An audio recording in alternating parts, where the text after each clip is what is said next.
Praise the lord.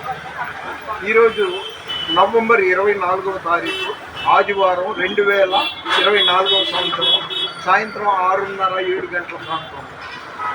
నాకు అనేక రకాలుగా ప్రార్థనలు హెల్ప్. ఈరోజు ఫోన్ చేశారు, అడిగారు. ముస్లింలు ఒక మాట అంటారు, హండీ మీతో రహో రండి మీతో రహో, కుండలోనే ఉండు ముండలోనే ఉండాలి. ఇది గుంతకల్ నుండి ఓ బిడ్డ ఫోన్ చేసింది, యవనస్తురాలే. ఆమె తన భర్తకి ఒంట్లో బాగలేదు,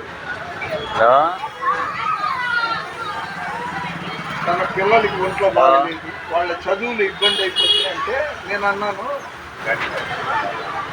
దేవుడి మీద ఒకే వరలో 2 కత్తులు ఇమ్మడవు. మీ ఆయనేమో హనుమంతరావు దగ్గరికి వెళ్తాడు, వెంకయ్య దగ్గరికి వెళ్తాడు, ఇలాగ రకరకాలు మొక్కుతాడు.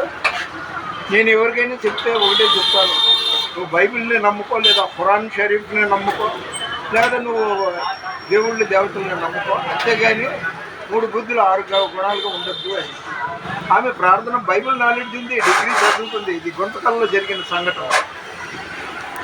ఇంత బతికి అదేదో అంటారే, అలాగా ఆమె భర్త అన్యుడు, ఈమెమో బలమైన విశ్వాసి, ప్రార్థన పడతారు. ఇప్పుడు అనేక శోధనలు ఆమె తట్టుకోలేకపోతుంది. పిల్లలకి ఒంట్లో బాగోట్లేదు, కాలేజీ చదువులు కుంటుపడింది,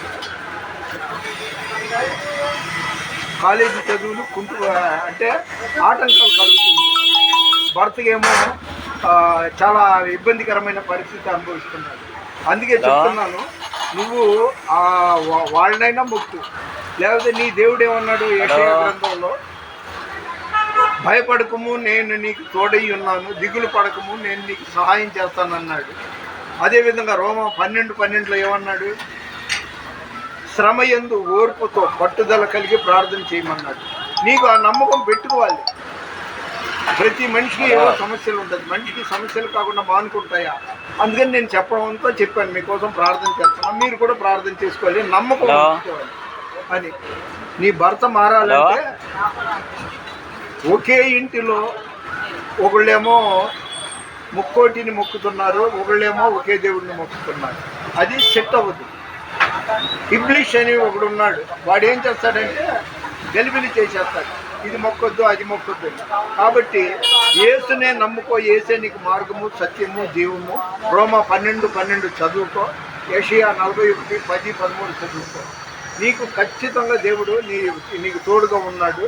దేవుని పరిచర్యలో మీ రత్నం ఫ్రాన్సిస్. God bless you.